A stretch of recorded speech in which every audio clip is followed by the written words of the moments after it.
নাম কি বাবা তোমার? কক্সবাজার শহরে পাহাড় ধসে নিহত পরিবারগুলোকে দেখতে গেলেন জাতীয় সংসদের হুইপ সাইমন সরোয়ার কমল এমপি।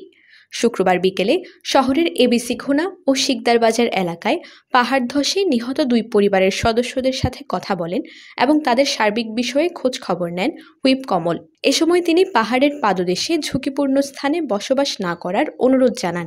সবাই সতর্ক থাকুন, আপনারা নিরাপদে থাকুন, কেউ দয়া করে ঝুঁকিপূর্ণ কোনো জায়গায় থাকবেন না, কোনো পাহাড়ের কাছাকাছি কোনো জায়গায় আপনারা দয়া করে বসবাস করবেন না এবং ঘরবাড়ি বাঁধবেন না। এ সময় সাংবাদিকদের এক প্রশ্নে হুইপ বলেন, কক্সবাজার শহরের জলাবদ্ধতা নিরসনে উদ্যোগ নেওয়া হবে।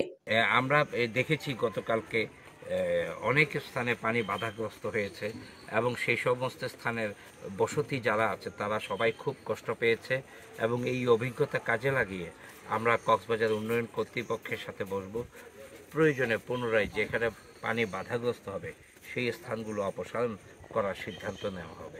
এ সময় নিহত দুই পরিবারের মাঝে 20,000 টাকা ও আহত দুইজনকে 10,000 টাকা অর্থ সহায়তা দেন হুইপ সাইমুম সরোয়ার কমল। Afzar area, TTN.